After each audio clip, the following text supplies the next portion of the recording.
Olá, pessoal! Hoje é a nossa segunda aula do ECA. No seu artigo 9º, falamos sobre os direitos fundamentais. Compete ao poder público, às instituições e aos empregadores propiciar condições adequadas, tá, ao aleitamento materno, tá? Inclusive aos filhos de mães submetidas a regime de privação de liberdade. Artigo 10. Os hospitais, assim como os estabelecimentos de atenção à saúde das gestantes, sejam eles públicos ou particulares, são obrigados a quê? A manter registro das atividades desenvolvidas através de prontuários individuais pelo prazo de 18 anos, tá? Então, esses registros devem ficar ali na unidade de saúde pelo prazo de 18 anos, tá? Às vezes eles mudam isso aqui, ó. Tem questão de prova que tira 18, coloca 10, coloca 12, coloca 15. Então, aqui, ó, 18 anos, tá, pessoal? Identificar o recém-nascido mediante, né, o registro de sua impressão plantar digital e também na impressão digital da mãe, tá? Então, aqui fala sobre identificação do recém-nascido, que é muito importante, né? E tem que acontecer esse registro via impressão plantar e digital e também considerar a impressão digital da mãe. Isso é uma obrigação de quem? Dos hospitais e estabelecimentos de atenção à saúde das gestantes. Proceder a exames visando ao diagnóstico e terapêutica de anormalidade do metabolismo do recém-nascido, assim como orientar os pais. Ainda é obrigação dos hospitais e também dos estabelecimentos de atenção à saúde das gestantes fornecer declaração de nascimento, onde constem necessariamente as intercorrências do parto e desenvolvimento do neonato. Manter alojamento conjunto. Entre quem? Entre o neonato e a sua mãe, então eles têm que ficar juntos. Acompanhar a prática de processo de amamentação, prestando todas as orientações pertinentes, tá bom? Quanto à técnica adequada, enquanto a mãe estiver na unidade hospitalar. E cabe ao poder público fornecer gratuitamente aqueles que necessitarem medicamentos, órteses, próteses e outras tecnologias assistivas relacionadas ao tratamento, habilitação ou reabilitação para crianças e adolescentes, tá? No seu artigo 13, diz o seguinte: os casos de suspeita ou de confirmação de castigo físico, tratamento cruel ou tratamento degradante e de maus tratos contra criança e adolescente serão obrigatoriamente comunicados ao conselho tutelar, tá bom? Da sua respectiva localidade. É obrigatória a vacinação das crianças nos casos recomendados pelas autoridades sanitárias. Ó, é obrigatória, tá bom, pessoal? Então, atenção aí. Sobre o direito à vida e à saúde da criança e do adolescente, segundo o ECA, é correto afirmar, questão da Selecom 2020. As unidades neonatais deverão proporcionar condições para a permanência exclusiva da mãe em tempo integral, no caso de internação da criança. Permanência exclusiva da mãe, ela tem direito também, ó, a um acompanhante. Lembra que a gente viu isso? Tá? Então, aqui, não. Os hospitais e demais estabelecimentos de atenção à saúde de gestantes são obrigados a manter registros em prontuários pelo prazo máximo de 10 anos, 18 anos. Lembra que a gente viu? Ó, 18 anos. O caso de suspeita ou confirmação de maus tratos contra criança e adolescente serão obrigatoriamente comunicados ao juizado da infância e da juventude? Não, ao conselho tutelar daquela localidade, tá? O juizado da infância e da juventude será comunicado ao juizado da infância e da juventude os casos em que as mães manifestarem interesse em entregar seus filhos para a adoção, tá? Não é os casos de maus tratos, tá? Essa suspeita e confirmação de maus tratos é comunicado obrigatoriamente ao conselho tutelar. A criança com necessidade de cuidados odontológicos especiais será atendida pelo SUS, no âmbito do SUS? Perfeito, tá bom? Questão 5 da CESP 2010. Considere que Pedro, de 5 anos de idade, necessite de prótese coclear, tá? Para uma correção de deficiência auditiva. E que no hospital público em que foi atendido, seus pais recebam a informação de que deveriam arcar com as despesas relativas à compra do referido dispositivo. Nessa situação hipotética, os pais da criança podem recorrer ao Ministério Público para assegurar o fornecimento gratuito pelo poder público da prótese coclear do seu filho, ao filho, Então, gente, com certeza, tá? Porque compete ao SUS, compete ao poder público fornecer gratuitamente não só a prótese, tá? Mas órtese, também medicamento. Então, compete sim, isso tá explícito, tá? No ECA. Então, ela pode sim, os pais de Pedro podem sim fazer, né, uma queixa ao Ministério Público. No seu primeiro parágrafo, diz o seguinte: as gestantes ou mães que manifestem interesse em entregar seus filhos para a adoção serão obrigatoriamente encaminhadas sem constrangimento à Justiça da Infância e da Juventude, tá? Então aqui, ó, elas serão encaminhadas à Justiça da Infância e da Juventude, não é ao estatuto, não é ao Conselho Tutelar, tá? O Conselho Tutelar são aqueles casos de maus tratos, né? Tratamento vexatório, humilhante, né? E aí sim vai ser encaminhado, né, ao Conselho Tutelar, tá? Seja a confirmação ou a suspeita de maus tratos. No caso de interesse de entregar os seus filhos para adoção sem qualquer constrangimento, elas serão encaminhadas à Justiça da Infância e da Juventude. No seu artigo 14 diz o seguinte: o SUS promoverá programas de assistência médica e odontológica para a prevenção de enfermidades que ordinariamente afetem a população infantil, assim como campanha de educação sanitária para pais, educadores e alunos.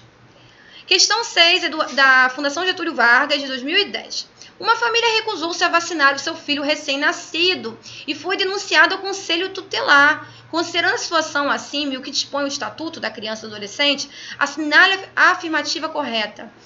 O Estado não deve legislar sobre a obrigatoriedade de vacinas. Inclusive está, né, expresso no ECA de que é obrigação, tá, dos pais levar os seus filhos, né, para vacinarem, tá bom? Então, tá errada aqui a letra A. O Conselho Tutelar não deve interferir em casos dessa natureza? Não, inclusive está no ECA, né, como eu falei anteriormente. O Conselho Tutelar deve aprovar ou reprovar as motivações alegadas pela família? Não compete isso. Se está na lei, está na lei, né? Não é ali, não abre essa margem de aprovação ou reprovação. O Estado deve garantir vacinas, mas sua aplicação é facultada à decisão familiar? É obrigatório, tá, pessoal? O Estado deve obrigar a vacinação nos casos recomendados pelas autoridades sanitárias, tá? Então, se for recomendação da autoridade sanitária, é sim obrigação do Estado promover a vacinação, tá? Então, a letra E é a nossa resposta. Aqui, novamente, falando sobre essa obrigatoriedade, tá? É obrigatória a vacinação das crianças nos casos recomendados pelas autoridades sanitárias. O Sistema Único de Saúde promoverá a atenção à saúde bucal das crianças e também das gestantes, na forma transversal, integral e intersetorial, tá? Então, vai perpassar por vários setores, tá? De forma integral e intersetorial, direcionados, tá, ao cuidado à mãe, à mulher e também à criança. A atenção odontológica tem função educativa, protetiva e será prestada inicialmente antes do bebê nascer, tá? Por meio de aconselhamento pré-natal e posteriormente no 6º e no 12º ano de sua vida, tá? No 6º e no 12º ano da vida daquela criança, tá? Vai ter que ser prestada, assegurada essa atenção odontológica. A criança com necessidade de cuidados odontológicos especiais será atendida pelo SUS, tá? É obrigatória a aplicação de todas as crianças nos seus primeiros 18 meses de vida, nos seus primeiros 18 meses, de protocolo ou de outro instrumento construído com a finalidade de facilitar a detecção em consulta pediátrica de acompanhamento de criança de risco para o seu desenvolvimento psíquico, tá? Então, aquelas crianças que têm algum tipo de risco para o seu desenvolvimento psíquico, elas têm garantido nos seus primeiros 18 meses, tá? A obrigatória aplicação a essas crianças de protocolo e também de qualquer outro instrumento para facilitar a sua detecção, né, de qualquer problema e também consultas pediátricas, tá? Visando esse acompanhamento. A criança e o adolescente tem direito à liberdade, ao respeito, à dignidade, uma vez que são pessoas humanas em processo de desenvolvimento, né, naquela condição peculiar, e como sujeitos de direitos civis, humanos e sociais. O direito à liberdade compreende os seguintes aspectos. Então, aqui está falando dos aspectos inerentes à liberdade. Ir, vir e estar em logradouros públicos e espaços comunitários, ressalvadas as restrições legais. A regra tem direito a ir e vir e estar em logradouros públicos e espaços comunitários, exceto nos casos de restrições descritos por lei. Tem direito, né? Abrange os aspectos de opinião e expressão, ela tem direito de opinar e de se expressar, de ter uma crença ou um culto religioso, de brincar, praticar esportes e divertir-se, de participar da vida familiar e comunitária sem discriminação, sem qualquer tipo de discriminação, participar da vida política na forma da lei, buscar refúgio, auxílio e orientação. Todos esses são aspectos inerentes ao seu direito à liberdade. O direito ao respeito, tá? Agora falando de direito ao respeito, consiste na inviolabilidade da integridade física. Então, a integridade física da criança, tanto física, quanto psíquica, quanto moral, é inviolável, tá? Tanto da criança, né, quanto do adolescente. Abrangendo a preservação de quê? Da sua imagem, da sua identidade, da sua autonomia, dos seus valores, das suas ideias e crenças, dos espaços e também dos objetos pessoais. É dever de todos velar pela dignidade da criança e do adolescente, pondo-as a salvo de qualquer tratamento desumano, violento, aterrorizante, vexatório ou constrangedor. Então, compete a todos proteger a criança ou adolescente de qualquer tipo de tratamento cruel, desumano, violento, aterrorizante, vexatório ou constrangedor. Questão 7 da FUNRIS de 2014, segundo o ECA, a liberdade é um direito garantido à criança e ao adolescente, compreendendo esse direito os seguintes aspectos. Estou falando dos aspectos inerentes à liberdade. Opinião e expressão?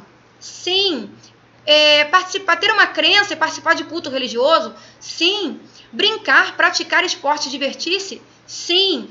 Participar da vida familiar e comunitária sem qualquer tipo de discriminação? Perfeito. Buscar refúgio, auxílio e orientação? Com certeza. Tá tudo certo, tá bom? Letra E. O professor de Educação Física, é uma questão da RBO, da banca RBO de 2017. O professor de Educação Física da Escola Municipal de Piracicaba percebeu que seu estagiário colocava apelidos nos alunos, ressaltando negativamente alguns aspectos físicos, depreciando os alunos, colocando-os numa situação desagradável e vulnerável. Diante desse contexto, ele alertou seu estagiário que isso não poderia mais acontecer, pois com sua atitude, de acordo com o ECA, no seu artigo 17, coloca o artigo, ele estava cometendo que tipo de situação, gente? Violando o direito de respeito à integridade física, psíquica e moral das crianças e adolescentes, abrangendo a preservação da imagem, da identidade e da autonomia. Perfeito, tá bom? Então, ele está submetendo a criança ali a uma situação vexatória, né? Desagradável, vexatória. Portanto, está violando um direito dessa criança em diferentes aspectos físicos, psíquicos e morais, tá bom? Então, abrangendo a preservação, ele tem que preservar a imagem, a identidade e a autonomia da criança, e não expor a criança a situações como essa. Tutelando o dever de velar pela dignidade das crianças e adolescentes, pondo-as a salvo de qualquer tratamento vexatório ou constrangedor nos ambientes acadêmicos, aqui ele está restringindo, tá? O ECA não fala sobre apenas ambientes acadêmicos, enfim, tá bom? É de um modo geral. Tratando as crianças e adolescentes como objetos passíveis de brincadeira? Não. Facultando a garantia parcial de prioridade? Garantia parcial não, tem que ser integral e também não é facultado, é obrigatório. Deixando de levar em conta os fins sociais da lei, os direitos e deveres coletivos e a condição comum da criança e ao adolescente como pessoas que ainda não estão em desenvolvimento. Primeiro que a criança e adolescente está numa condição peculiar de desenvolvimento, tá? Estão em desenvolvimento. Ok? Então tá bom, pessoal, eu vou finalizar a nossa aula, tá? Vou dar continuidade na nossa próxima aula. Então, se vocês gostarem, estão gostando dos conteúdos do canal, não se esquece de se inscrever e também de ativar o sininho para estar recebendo as próximas aulas. Bons estudos e até o próximo vídeo. Tchau, tchau!